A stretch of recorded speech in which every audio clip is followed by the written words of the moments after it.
attitude, I really encourage everyone listening to do that. And also check out that site, which he'll give to you before we get off the air. But I would encourage all you guys, man, to wake up with the mentality, what can I do better today? If that little empty feeling inside, that little bit of the uncomfortableness, that's because you're not walking in that purpose. There's more for you to do.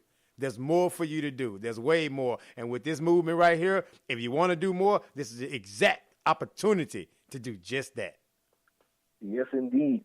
And that, describes what we're mentioning here, especially on the economics and integrity tip. One thing about cooperative economics is that it's not about just getting rich or just the individual. It's a cooperative way to help. The Us Lifting Us Economic Development Cooperative is plank number 4, and this is about us on our website. About us, our planks. Our planks is what we stand for, what we believe. And I'm focusing on economics like I promised to tonight, but we have 23 planks. When you get to our website, scroll over About Us and click and scroll down to our planks and click on that. Plank number 4 on the website is cooperative economic empowerment. Well, there has to be a high level of spiritual integrity and moral integrity, or ma'achin, integrity, as some of our brothers say, for you to understand the importance of cooperative economics.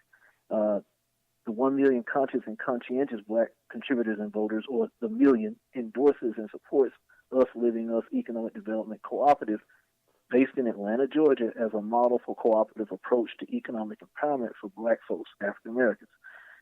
Us Lifting Us marts are envisions, or ULU marts are envisions for black communities in every metropolitan area in the country with a significant population of people of African descent.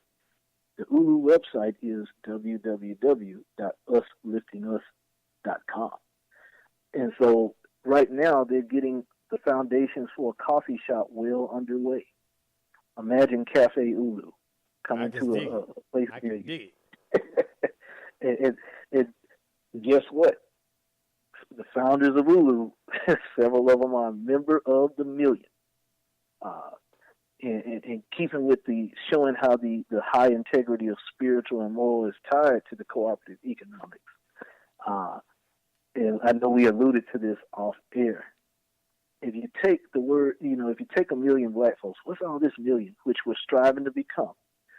We haven't been around too long, but we're getting there and we're striving to become it. Right now we're a movement, and our goal is to mature to the point of producing organizations or providing support to the existing organizations in addition to that help uplift our people. 1 million black folks is roughly 2% of the black population here in America, roughly. For anybody who don't think that 2% can do anything, a person can look at the What If section on our website, What If.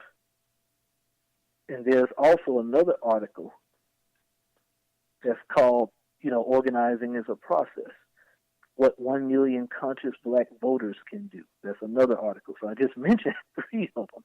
Mm-hmm. Think about what million. Found out a lot of elections in this country are decided on roughly 2% or less of the vote, especially, a lot of local and regional elections too. Yes, sir. 2% of the vote. So if you look at the fact that usually it's only a handful of people doing something, we complain about it all the time. You have 100 people in an organization, you complain about 10 doing the work. Now, of course, in a million, we want to make sure we exceed that where everybody's doing something. Definitely. And that's why we have the 3 tiers of membership. But, if we complain about it, well, if that means those 10 people are moving things and movers and shakers, that means we don't necessarily need all black folks on board. Everybody will not come, and I won't say everybody can't come. Everybody won't see the vision.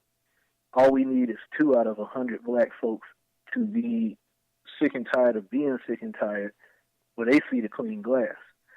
We know that psychologically enslaved and damaged as we are, there's going to be plenty of black folks that think that by hook or crook, the only way we can accomplish anything worthy of note is by other people being the sponsors or the owners or controllers of whatever mechanism they decide to ride that's going to get them, in theory, to some type of freedom.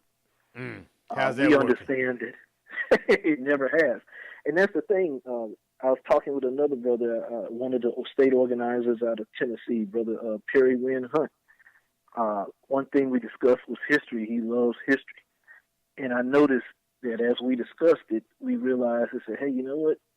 All these people, Black History Month, come out with, blackface in white places, or formerly white places, I like to say. And they understood the significance of history. It would prove that everything that we're saying we cannot do, number one, other groups that are oppressed or, have been oppressed in some cases are still are doing it. Number two, we've done it. So we've done it in the past, unless we've magically become inferior then, now, then we should have no excuse for why we can't do it now. I put a post up about that earlier today. Imagine how far we would have come. Look at what we've already accomplished, right? Imagine how much more we could accomplish if those hindrances were not in the way. And look how much we've accomplished even with that, right? Right. That's just awesome. I mean, and Lenny Chisholm hit the ground running, giving him as an example one of our state organizers in Minnesota, cash mobs.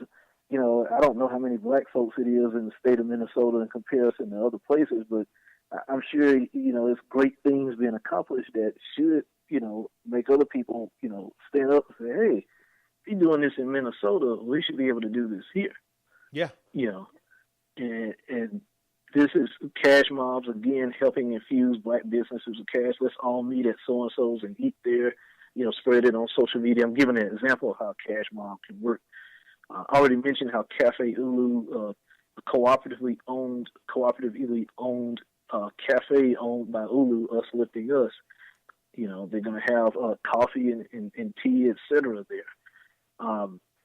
Also, in looking at our planks, again, for the million, and like I said, I was focusing more on economics because economic activities are survival activities.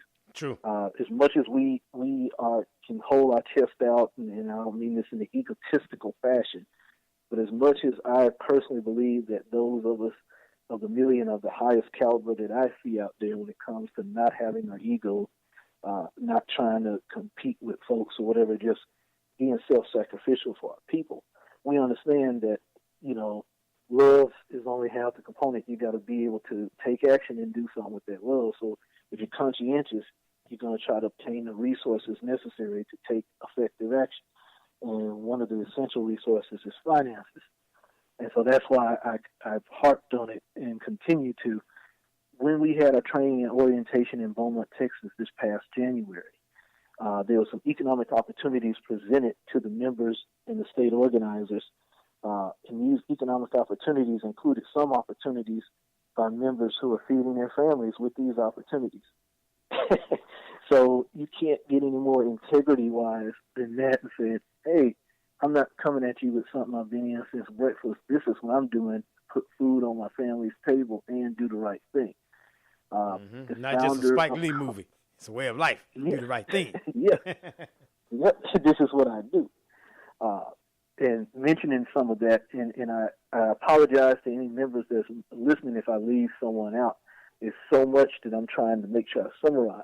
Oh, we'll do another show, definitely, man, because I definitely want to have, updates of what's going on with it because, see, you're a part of the million. I'm a part of the million. Hopefully the listeners will be a part of the million. So definitely we're going to want to have different shows where we can have, updates of what's going on, different platforms that's available. So it definitely would not be the last time you be on Think About It Radio.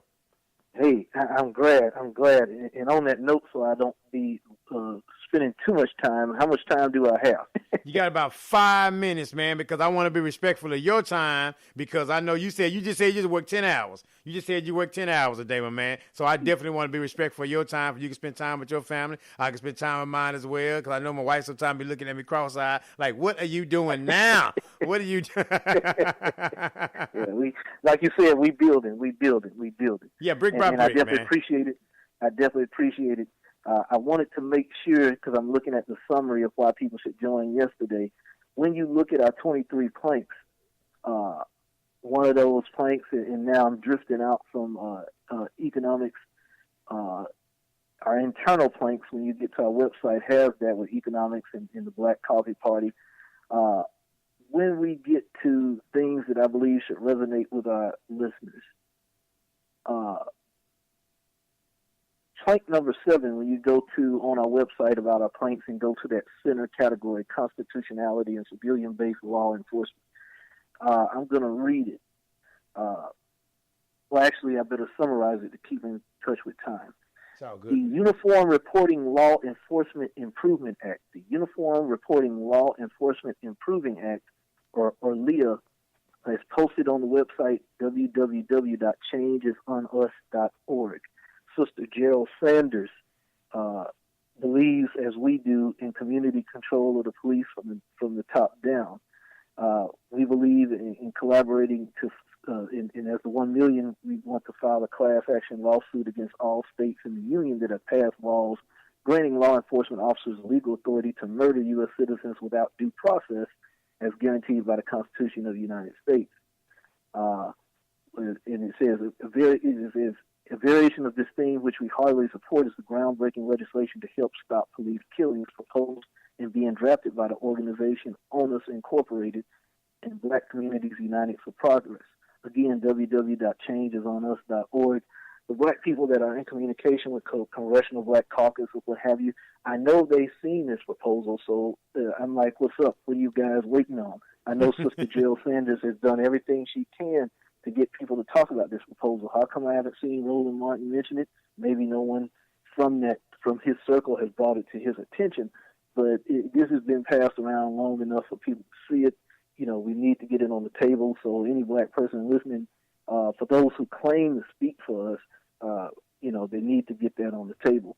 Also, misconduct insurance, and I'm backing up to plank number 6, for all law enforcement officers. These are some of the things we support. Doctors have malpractice. You know, when you have to sue the city for them causing harm or death to a loved one, they complain about it taking the city's taxpayer money, and in a way you're getting some of your taxpayer money back. Imagine if police unions or whatever had to pay that money and it was from insurance, and they had to pay insurance, and the insurance go up just like what happened when we get in a car wreck if something happens. Imagine that some of these officers, if they money conscious, would think twice about just wanting to rough up a brother or sister. But if there's no consequences, there's no need for change. I get paid vacation, brother. And paid vacation. Yep, exactly. And one reason why we're pushing toward getting our number up to 1 million and beyond is because when you have tens of thousands of black people in making demands and they got money to back it up, you know, there's no telling what they can do. If you refuse to put that in the law, well, if you look at our most important plank politically that I feel, no party affiliation campaign, 1 million black people withdraw from the Republican and Democrat Party, but they vote according to these 23 planks. There's no way we won't be a swing vote. Remember, I had mentioned that less than 2% of the vote determines a lot of the elections in this country. Yep, I like that block vote some option. Presidential elections. Yep. You're right. You're definitely right, because they're always close. But because I think we've been kind of misled or not really supported by politics as well, you know, so it's like, my vote don't count. Oh, they don't care about me. Yeah, because we don't have enough people to make them care. You know, we don't have enough organization to make them care. So those groups that you said earlier, those groups that get stuff passed, that's because they have organization. That's because they have a united front. And if they don't pass those, it's going to be problems. So they have a seat at the table because there's enough of them to make noise. See, we're just making noise, but not enough to make noise as a concerted effort. It's almost, I said this before, are you a gnat or are you a bumblebee? When a gnat fly around you, you just swat the gnat away because it's aggravating, just making a noise. But if a bee come around you, you trying to get somewhere. Yep, you got to move. You got to move. So we need some bumblebees out here. Yep. Instead of just marching or whatever and sending that gas money and all that to the white-owned controlled institutions that get gas from, hotel, etc., you know, there's so many other ways as I gave example to, you know, I can guarantee you black folks would have placed the economic demand on the CEO of Coca-Cola like I guess some people did, you know, that he probably would have spoke out against police killings. How is it the NBA threatened to move out of the Carolinas, out of Charlotte because of LGBT concerns, and our people getting, dodging bullets